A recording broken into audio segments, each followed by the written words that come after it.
Welcome to another edition of the BPC Corporate Showcase. My name is Jack Colreevy, Associate Director at Barclay Pearce Capital, and today my guest is Steve Hancock. Now, Steve is the founder and CEO of a new tech startup called Gifted Social. Welcome, Steve. Hey, Jack, how are you? I'm well, thanks. Thanks for your time. How did the idea for Gifted come about? So there was an evening of a dinner with an influencer friend. And in essence, at the end of the meal, his phone came out when the bill came over, and he said to the manager, "Hey, I'm an influencer. Could I get this meal for free? This is my account. This is my following." I'd have my head under the table if someone did that next to me. Oh, mate, in a very British way, I wanted the ground to swallow me up at that moment. But the phone was taken off to the hostess desk, and a few people sort of flicked through his content, came back to the table, and they said, "Look, we don't really know whether your followers or your audience is relevant to our restaurant, whether anyone's going to come down because you've posted, but we like your content. If you're prepared to do a story and a post, we can have 50% off the bill." To which he was really happy about. Uber on the way home, long story short, I said, hey, pal, two things. Let's never do that in my company again.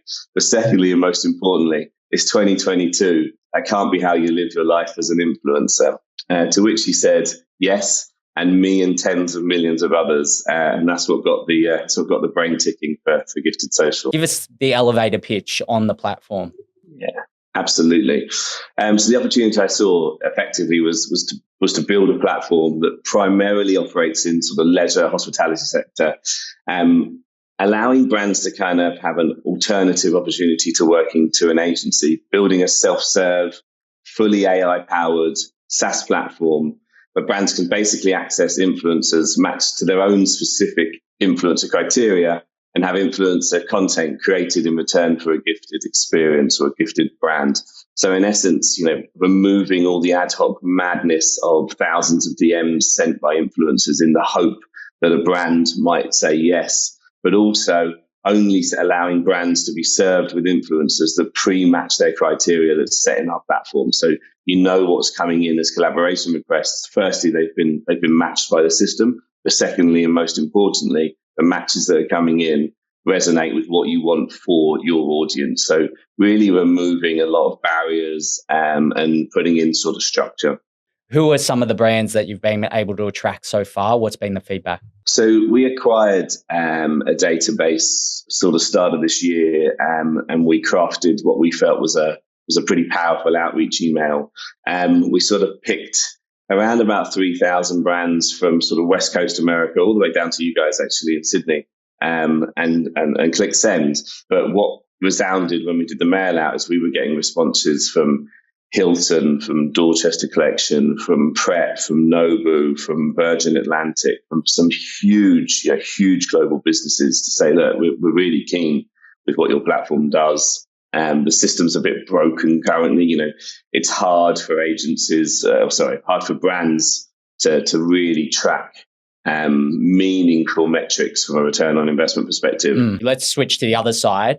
How do you attract who are the influencers you are trying to attract? How do you attract them to the platform? At the end of last year, end of 23, Instagram recognized 64 million of its users as influencers, a huge market. But most interestingly for us, 96% of that base has 1 million or less followers. And as a rule of thumb, the vast majority are completely unrepresented by talent agencies. So the opportunity is huge to be allowing an influencer to live kind of a VIP incredible lifestyle through Gifted and build their follower, build their comms with brands and really sort of grow their journey as well.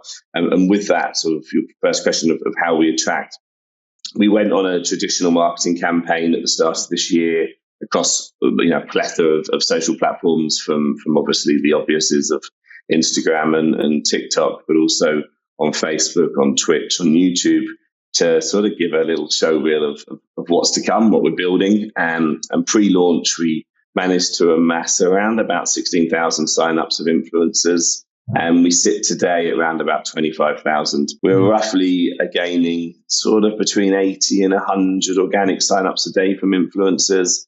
And again, it's we've got this lovely effect now that when a collaboration goes live, and we had an influencer last week who did 2 hotel stays across the Dorchester collection, a beautiful S-Class Mercedes, moving her around between all of the properties. And at the end, obviously, she obviously tags us in the post and thanks us for the opportunity and what our service does. On the back of that, we sort of got 19 sign-ups of her followers who are also influencers, all on the same day. So word of mouth is huge, but again, we're going to go back onto social platforms. Do you want to just take us through? You are raising approximately £2 million for this. What's the use of proceeds? What do you intend to achieve using this investment? Of course, yeah. Making it a bit more territorial for you guys, sort of raising circa 4 million Australian dollars. The primary use of funds is to address a significant backlog. We're not sort of coming to market saying, hey, we need millions of dollars to build a platform. It's built, it's operational, we're revenue generative, we're growing. There's a good sort of buzz growing around us. So yeah, the backlog of brand onboarding is super important, obviously. Continue improvement to automation. The vision for this is a true self-serve platform. It's a set and forget. It doesn't need much humans. So automation is key. Obviously, AI and machine learning and deep learning capabilities are a strong use of proceeds on the back end of this. To give you a bit further context, platforms currently served in Northern Europe, the States and Canada. Few reasons to that. There's a commonality of language in its markets we know very well. And what made us feel that Australia was also a natural sort of next step and looking for the right partners in the surrounding territories to extend our services there is a complete given for us. Australia currently rates as the 4th largest in the world in terms of influencer activity and influencer engagement as well. So it's high up our wish list. So yeah, staffing, platform development, and supporting existing territories and ultimately ability to embrace new, such as Oceania, is primary applications of this fundraise. So appreciative of your time. Thanks, likewise, Jack. And for more information on Gifted Social and to learn about the associated investment opportunities, please subscribe to the Chairman's List in the link in the description.